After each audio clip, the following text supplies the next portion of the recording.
Hey baby loves, it's Tesh here, and today I wanted to give you guys a few tips and tricks you can do when you're first starting off with your spell work. Things that you can follow that will keep you in alignment with the laws of magic and the laws and regulations of magic so that you can manifest smoothly and you'll have a success within your first spell. Okay, so one of the first things I would like for you to do is to make sure that your energy is clear.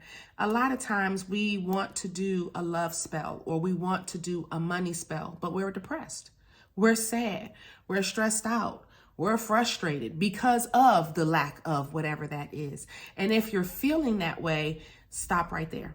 The spell is not going to work. The first item in the spell is you. You are the conduit. You are the energy source of the spell. So your energy needs to be clear, clean, and full, okay? You can't be sick. You can't be sickly. If you are a sickly person, I am so sorry, but you're going to have to put a lot more effort into your magic, and it's going to take a lot more from you because your vessel is already compromised. You need to be healthy when you're doing your spell, and your energy needs to be clear. That is just point blank, period. So again, if you are depressed, if you are sad, if you feel broken, if you feel broke, then just stop right there. I don't care if you are all those things. If you are broke, that's fine. You can do the spell broke. You just can't do the spell feeling broke. Am I making sense? So you're going to have to pretend and lie to yourself and feel great and smile and play music that says, I get money, and play music that says, I'm a rich bitch and I got it all and I'm doing it all, so that you can keep that up. And that way you can keep on manifesting on that level. That's one of the first things that you need to check is your energy, you as the vessel, okay?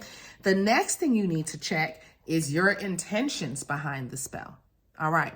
Now, your intentions is very important as well. That's also the second most important thing.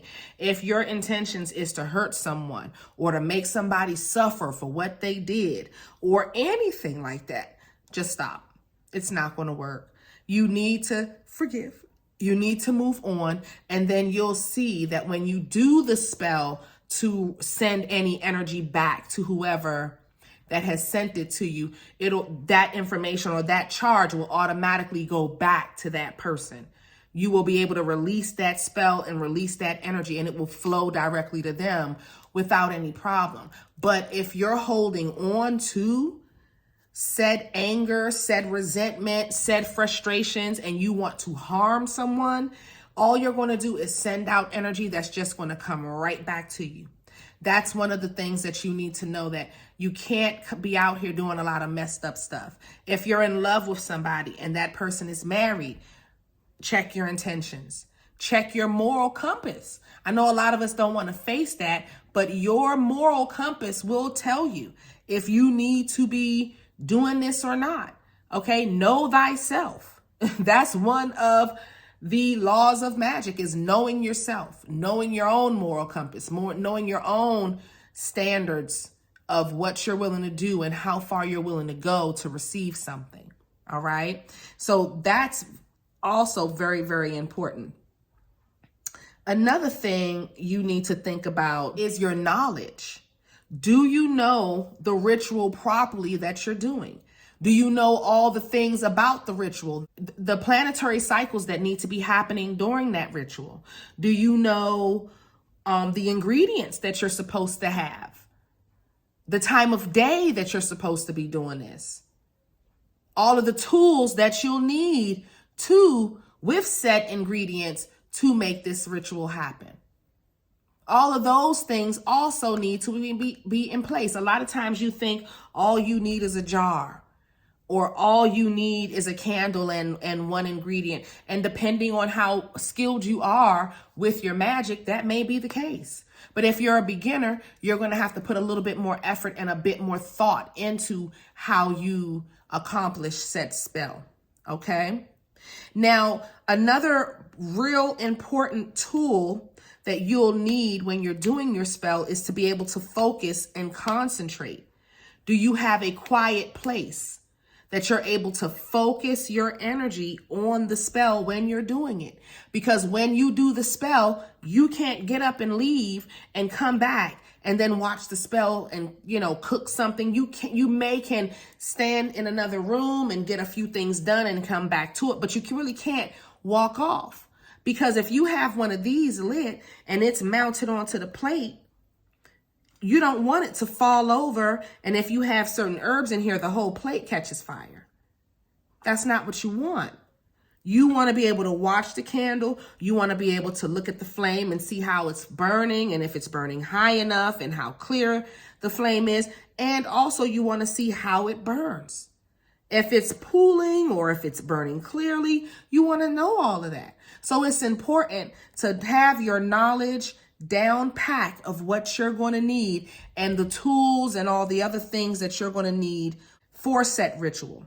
Also, when it comes to knowledge, what deities you need to use. If you're going to work with your ancestors, if you're going to work with angels, if you're going to work with deities, if you're going to work with archangels, it depends on, well, if you're in the beginning, you're more working with beginner angels and your ancestors in the beginning. And then as you ascend and your vibration raises and you get better, then you'll start working with the higher ups as far as the spiritual realm. But this is what you're going to be doing. So you need to really pick and choose and learn your vibration.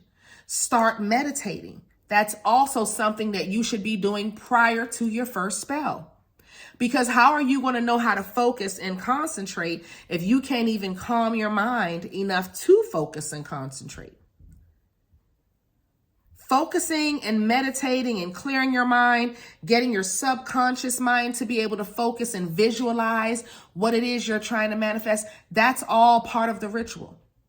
So you'll need to have that also down pack, or not even down pack, but a steady flow of it, at least doing it for at least 5 minutes a day in the beginnings of this, so that you can get your mind strong to be able to conjure properly. Because the conjure, yes, the herbs and the oils and all of that stuff is fun, but it's really in the mind. It's really your energetic source using this vessel here that God has given you to push that energy out. And the candle is like the mailman.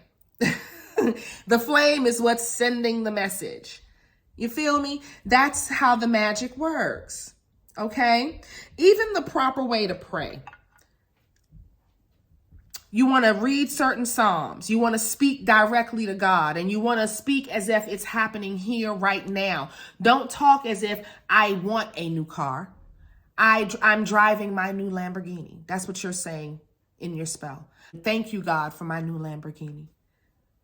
So all of these things, your petition, how you write your words on the candle, all of those things matter. The number of times, the symbols, the sigils, all of those things need to be known before you start your spell. It's just not wham, bam, thank you, ma'am.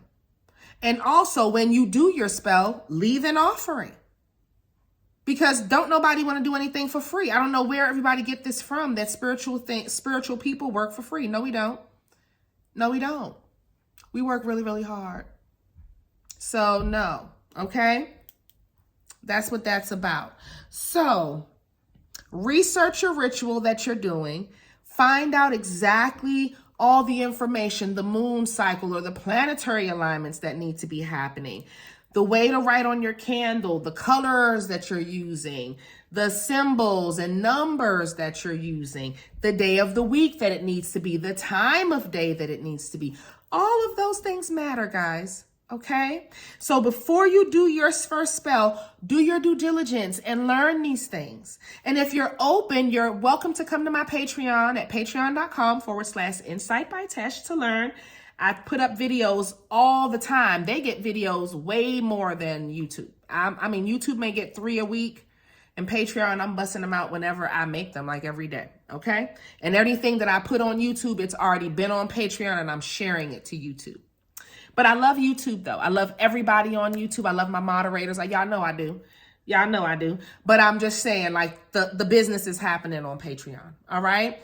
So, my loves, I just wanted to say that real quick. And if you have any questions, again, you're more than welcome to hit me up. I'll see y'all in the next video. And I love y'all. Bye.